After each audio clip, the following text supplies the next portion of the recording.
100 వరకు గల సంయుక్త సంఖ్యల సంఖ్య. ముందుగా మనం సంయుక్త సంఖ్యలు అంటే 2 కంటే ఎక్కువ కారణాంకాలు ఉండే సంఖ్యలు సంయుక్త సంఖ్యలు అంటారు. ఎగ్జాంపుల్గా 4 తీసుకున్నామంటే 1వ ఎక్కంలో 4 వస్తుంది, 2వ ఎక్కంలో 4, 2 2 4, 4వ ఎక్కంలో 4 1 అనేది వస్తుంది. అదే 6 వస్తుంది, 2వ ఎక్కంలో 3వ ఎక్కంలో అలాగే 6వ ఎక్కంలో కూడా 6 వస్తుంది. 2 కంటే ఎక్కువ కారణాంకాలు ఉండే సంఖ్యలను సంయుక్త సంఖ్యలు అని అంటారు. ఇప్పుడు 100 లోపు ఉండే సంయుక్త సంఖ్యల సంఖ్య తెలుసుకుందాం. 2 కారణాంకాలు మాత్రమే ఉండే సంఖ్యలను ప్రధాన సంఖ్యలు అంటారు. మొత్తం మనకు 100 లోపు ఉండే ప్రధాన సంఖ్యలు 25.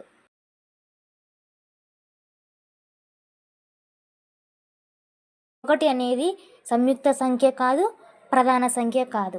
కాబట్టి 100లో నుంచి 25 ప్రధాన సంఖ్యలను ఒక నెంబర్ని తీసేస్తే మొత్తం మనకు వచ్చేది 74.